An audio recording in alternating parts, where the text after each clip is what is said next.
Greetings, traveler. Fabulous Sphere Machine calls you. Use it, and everything you've ever dreamt of will be within your reach. Growing up on Creepshow, Tales from the Crypt, Goosebumps, Twilight Zone, and other anthology horror media, the Fabulous Sphere Machine has all the makings of being in the conversation with said titles. Divided into 3 stories of people wanting unimaginable power, this Fabulous Sphere Machine can provide your deepest desires. All you need to do is feed it fear. Spread fear to the world by recounting urban legends, conspiracy theories, and just downright savage human behavior. Use agents of chaos at your disposal to infiltrate cities, establishments, and even good Samaritans trying to bring you down. But is corrupting the world all to achieve these 3 malevolent beings' goals worth the buy? Let's find out.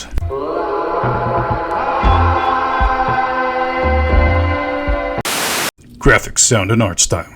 You'll spend majority of your time in maps. All are easy to navigate. The HUD is nice. The sounds are okay. There are times where I wish there was more voice acting, and you will get some voice acting at the end of each chapter, but there's only made me wish that it was fully voice acted. But the star of the show, the art style. Seeing the tarot-like power-up cards, the legends, and they're all cards you lay down on the map to spread fear. They look magnificent. It's made me want to unlock all of the artwork just to look at it afterwards. And while I would rather not spoil what some of the legends can convert to, pretty much everything from Nessie to Sewer Crocs to La Llorona are in this. And some are much more gory than others. Gameplay. I cannot emphasize this enough, but it is very much a narrative-driven strategy, almost board-like game at its core. You start by putting messages in each region you want to take over. For example, you might want to push the narrative in Ireland that natural remedies are bad, or only certain brand of pharmaceuticals work in Scotland. Then with an agent of chaos, you can direct to explore towns as long as you have the necessary oleum or fuel that can be gained from having fear in a city. You then establish posts that can get you resources such as blood, political favors, visions, pop culture, science, destiny, among others, that you will need to evolve legends or take down a certain foe that will try to stop your evil plans. Legends are placed on available towns. For example, installing Sharpie the Clown in Dublin will see the residents of the town be terrorized by a clown that looks a lot like Doink. Well, he's gonna need blood, so after exploring the Dublin castle, I'll install a blood drive there, and so my agents can harvest all the blood while the fear of Doink, I mean Sharpie, is spread. When Sharpie is ready to level up, a ton of words will come out, and picking one that fits the picture will give you a bonus.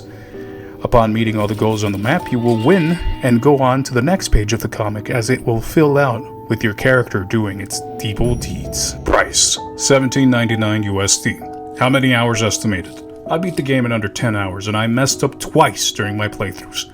So I think I may have beaten it even faster. However, I am still going to go back to collect all the artwork I missed. So I'd say I'm spending about 15 hours total on this. Is it playable on Steam Deck? Well, it is, and I played it for about 2 hours this way, with no impact on my battery life. Playing it on mouse and keyboard was the way it was meant to be played. When dragging an agent on Steam Deck, sometimes I'd lose them or drop a legend in the wrong place, but it is still very enjoyable despite my small qualm with it. Final thoughts.